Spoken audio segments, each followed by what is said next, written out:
While visiting a property development with my fiancé to buy our first home, I ran into a two-faced real estate agent. She showered my fiancé with compliments, praising him for being young and successful enough to afford a Rolls-Royce. Then, she suggested I was a fake socialite with a knockoff designer bag, implying that I was just using my charms to snag a free house. When she found out the property was meant to be a marital home, her voice grew loud enough for everyone nearby to hear. I just think the sugar daddy who bought you those two properties last time treated you pretty well. Oh, wait. Miss Gwen, don't you have several sugar daddies? Do they all know about each other? I chuckled. What she didn't know was that my sugar daddies were my godfathers and I really was a socialite. The kicker, though, was that my so-called wealthy fiancé wasn't rich at all. In fact, he was just a scholarship student I had been financially supporting. After Asher and I visited Grandpa's house, our wedding plans were finally set. That evening, we drove off in the Rolls-Royce Grandpa gifted us, planning to check out a newly developed luxury apartment complex nearby for our future home. The moment we arrived at the property, I made a quick stop at the restroom. In my haste, I accidentally bumped into a female sales agent as she stepped out. "Watch where you're going, will you?" she snapped, her voice neither loud nor soft, but clearly condescending. I glanced at her name tag, Sophia Duke, Senior Property Consultant. Her disdainful gaze flicked over me, and she sneered, lowering her voice to say, "Some people think carrying a knockoff bag makes them a socialite. Posing for pictures in luxury properties and using the restrooms here without buying anything is just pathetic, don't you think?" I inhaled deeply, ready to retort, when she bumped her shoulder against mine and strode off arrogantly. Once I emerged from the restroom, I saw her again. Now. She was all smiles, practically glowing, as she stood in front of Asher. She was batting her lashes and leaning in far too closely, her chest grazing his arm as she enthusiastically pitched the property. It wasn't hard to see what was going on. Asher, dressed impeccably in a tailored suit and wearing a luxury watch, had made an extra effort today since it was his first time meeting Grandpa after the older man's return from abroad. His polished appearance screamed affluence, which, clearly, caught Sophia's eyes. After all, in a luxurious location like this, where a single commission could fund a lavish lifestyle for years, people like Sophia would go above and beyond to secure a sale. The moment Asher noticed me, he immediately stepped back from her, creating space, and smiled warmly.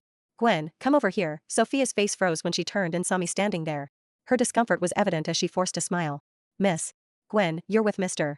Asher? Oh, I'm so sorry. I noticed your bag earlier and thought it was a knockoff. I assumed you were just here to use the restroom. We often get wannabe socialites with fake designer bags, posing for photos here. I hope you won't take offense, fake?" The bag she was referring to had been a gift from Asher himself, and he knew perfectly well it wasn't a knockoff. As soon as Sophia's words landed, Asher's expression turned awkward. He quickly redirected the conversation. "Gwen, this area seems like a good choice. It's close to your family.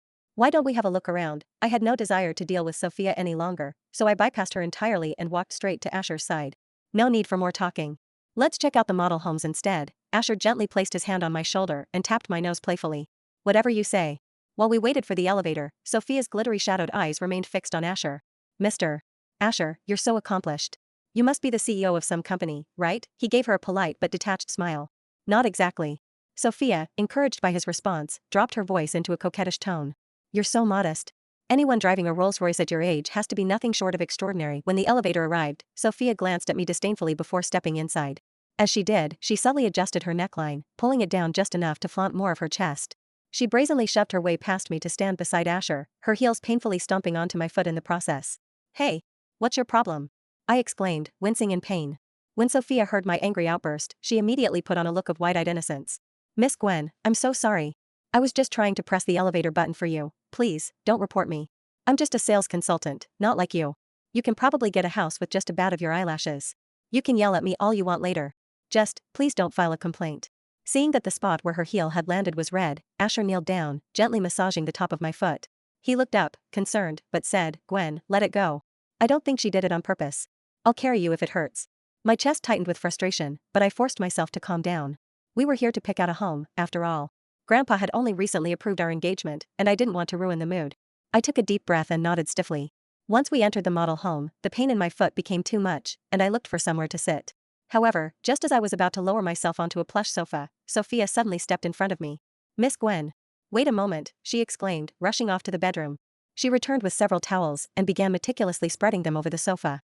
"Miss Gwen, this is luxury furniture. We have to be careful, don't you think? Don't get me wrong. I do this for all my clients. It's just protocol." Then, her tone shifted, laced with mockery. "But usually, real socialites and wealthy ladies understand these things without being told. Perhaps your etiquette classes didn't cover this?" Her final comment made my blood boil. I shot up from the chair, glaring at her. "What are you trying to say?" Sophia immediately shifted her demeanor, flashing an ingratiating smile. "Miss Gwen. You misunderstood me. I wasn't criticizing you. I was just admiring how lucky you are to have found such a wonderful husband. Marrying into a wealthy family isn't easy these days. I genuinely envy you. Asher walked over and kneeled down beside me again, gently patting my hand. How about we get ice cream after this? No more getting angry. It doesn't suit you, he said softly. Sophia clutched the towels to her chest, looking startled. Miss Gwen, did I say something wrong? If I did, I'm sorry. I swear it wasn't intentional. I glanced at Asher, biting my lip in frustration. She wasn't worth my energy. Forget it, Asher smiled approvingly and stood, leading me further into the home. The duplex was breathtaking, spanning over 5,000 square feet with lavish decor. Even the dining table was set with plates and glasses worth thousands of dollars. I was admiring the layout when Sophia suddenly bumped into me from behind, sending me sprawling onto the table. There was a deafening crash as the glassware shattered, scattering across the floor. A sharp sting ran up my leg. It had been cut by the broken shards. I turned around furiously, ready to confront her, but before I could speak, Sophia burst into tears. Miss Gwen. How could you be so careless? Asher rushed in, alarmed by the commotion. I pointed at her, my voice icy. You bumped into me, didn't you? Sophia glanced at Asher, her eyes brimming with tears. Mr. Asher, I swear I didn't. This set of dishes costs more than my monthly salary. I wouldn't dare push her. I gestured toward the security camera in the top corner of the room, grabbing her wrist tightly. You think saying you didn't do it is enough? Fine. Let's check the footage. Sophia struggled against my grip, wincing. Miss Gwen, let go. You're hurting me. Maybe I wasn't paying attention, but I didn't mean to stand so close behind you. She crouched down to pick up the shattered glass, her tears streaming. Combined with her short skirt and dramatic sobbing, she looked pitiful, yet oddly flirtatious. I kicked a piece of broken glass in frustration. What kind of unprofessional behavior is this?